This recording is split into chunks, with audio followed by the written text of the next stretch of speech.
Hello? How are you? Okay, obviously you see there's lots of security going on today. Lots of people not being allowed to get here today, obviously. A lot of people buying into the fear of lockdowns, etc., etc. Are we afraid? No! Can't hear you. No! Well done, well done. Again, it's very important that we all share online. It's all very important that we all communicate with our friends and our family and try and grow the movement. You know, be a leader yourself. There's no leaders in this movement. Each one of you is a leader. That's why you're all here, okay?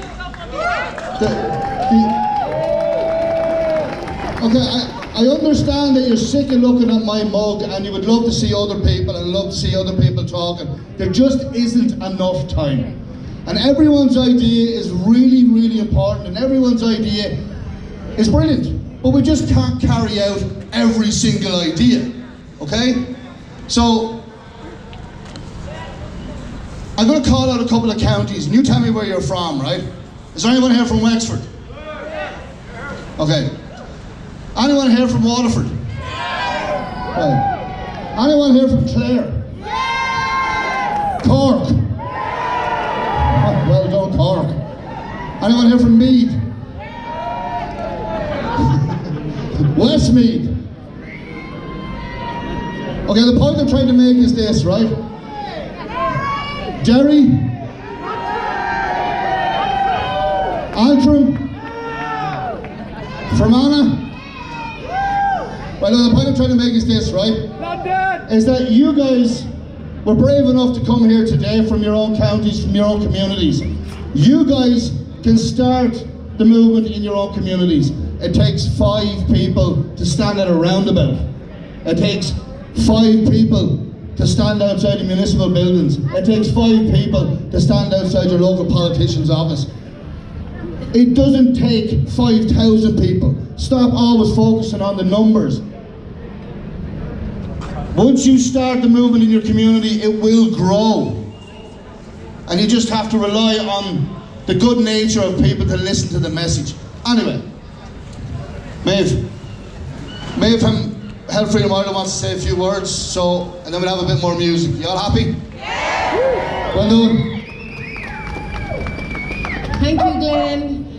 It's great to see everybody here today, and thank you all for making the effort. I know it's difficult with all these restrictions trying to get from the country into Dublin, so just so appreciative of all the efforts you've made. I'm just going to use my notes here and just go through a few things. I want to talk today about unity. You know, I think it's really, really important that we as Irish people unify. I mean, regardless of what's going on around us, the only way we can win through with this is through unity. So with that in mind,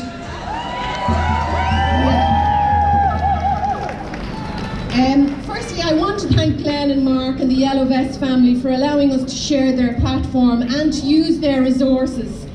It has allowed Health Freedom Ireland to build their name and reputation and to gain greater exposure and transparency, and for that we will be eternally grateful.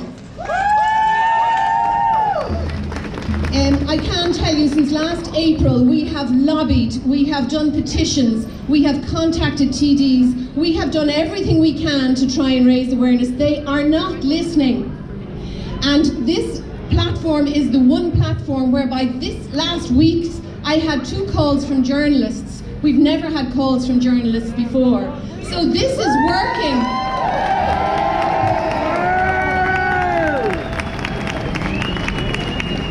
I do want to say as well, with regard to the Yellow Vests and Health Freedom Ireland's collaboration, it has consistently, and I say this, consistently been one of mutual respect and harmony. Today we have a fantastic lineup of speakers and entertainment for the afternoon, and so I don't want to delay you, but I would like to talk a little bit more about this movement and plotting a way forward. Health Freedom Ireland and all our members have always worked from a place of truth, goodwill, And our wish always is to inform, educate and support people around vaccines and freedom of choice.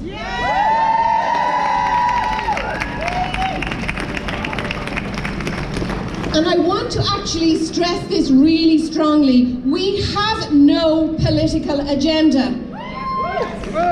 We have been accused of being far left, far right. We have no affiliation with any left or right ideologies. Our desire is the dissemination of truth through the provision of legitimate scientific information.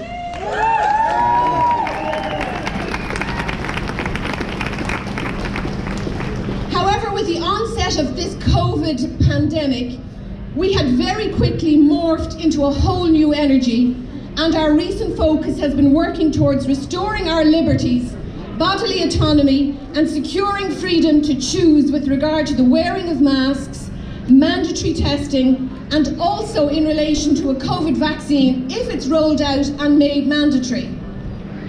With this in mind, I want to talk to you a little bit about the fallout from all these draconian measures and protocols that have been placed upon our society here in Ireland, across the planet, and how it's affecting our health and well-being. And I'm just going to quote something. We get a lot of stuff sent to us, and this wonderful lady, Sabrina, sent me this. And she said, and it makes so much sense, we have been constantly listening to the language of death, social distancing, isolation, fear of touch. We have also been encouraged into what would seem like obsessional compulsive behaviours in terms of constant hand washing and the complete paranoia of unseen droplets of the virus. We could translate that therapeutically as an absolute fear of intimacy. People have become so terrified of one another that intimacy is at an all-time low, and at the most time in our life when we need to be connected and have intimacy as an antidote, we're actually avoiding one another. I mean, do people agree with that?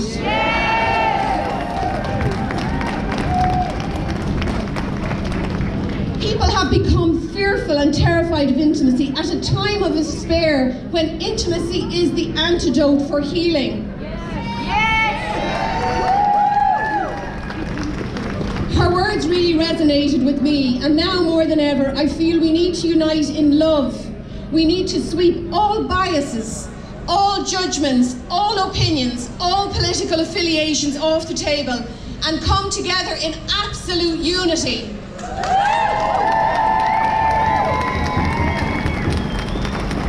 Everyone is welcome, regardless of ethnicity, creed, gender or political persuasion. We will be required to unify together in order to work in synergy towards creating a new and happier normal, not abnormal. And this is for ourselves and for the future generations to come. Do we want an abnormal life for our children? No, we don't. We want our children to have the same joy and happy lives we had before this all started. We have to find a way to create that. So please know that this organisation no organisation can achieve this single-handedly. So it is now more imperative than ever that we do not engage in divisive or nefarious energies which seek to split us up and to railroad this movement. There's been too much of that going on even this week. Yes.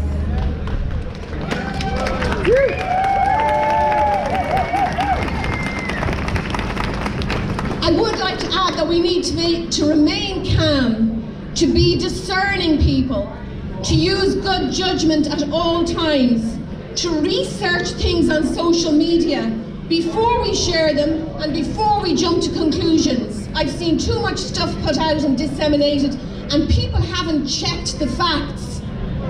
So instead of jumping to conclusions, we are now going to share absolute truth.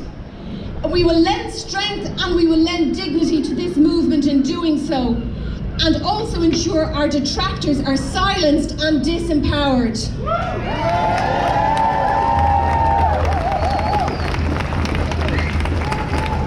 I would ask people to avoid confrontational language, Make an effort to be respectful and harmonious at all times in how you express yourself. I am sure, like me, and I know this is a very, very traumatic time for people, you have experienced distancing from family and loved ones because of your feelings and opinions on this pandemic. And I feel, sadly, that some are so entrenched in fear over contracting this virus and dying from it that it's almost impossible to even reach them with legitimate data and facts.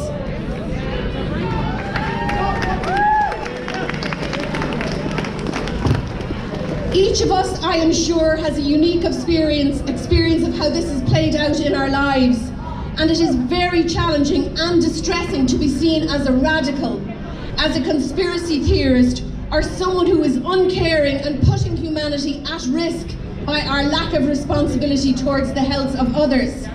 But we all know this could not be further from the truth. We are here today because we care so much.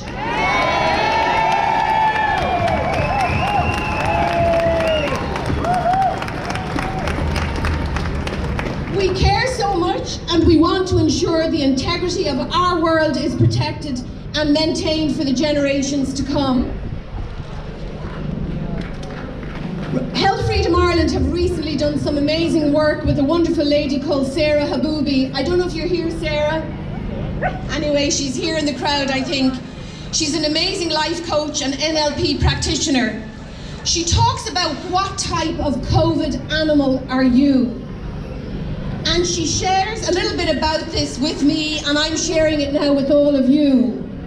She mentions the deer in the headlights. We all know the deer in the headlights.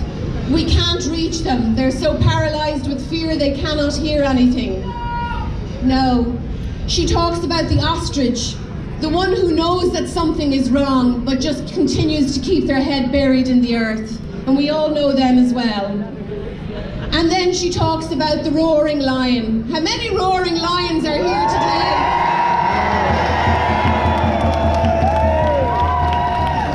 I know I'm roar from roaring so loud, as I'm sure so many of you have been doing for far too long. However, what we want now, guys, is a soaring peace dove, a dove of soaring peace. We want that dove to have a panoramic awareness, and in doing so, flying above all of this, they can actually see the raw fear, the grief, the heartbreak, the complete frustration, the impatience and the confusion, but most of all the shared despair and uncertainty etched on human faces across this planet. This has to change, and we can only do it through love and mutual respect.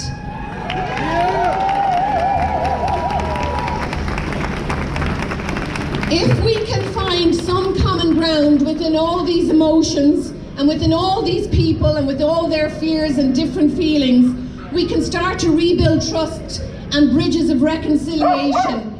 Surely there is hope for all of us and for all of humanity.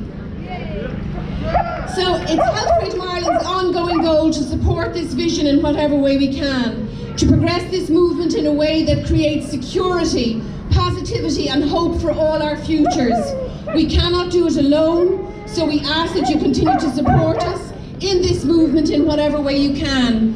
So please check out our website and know that we will continue to do our utmost to work towards truth, transparency and in particular in relation to vaccines and any mandated protocol or intervention. Thank you all for your time and allowing me to speak today.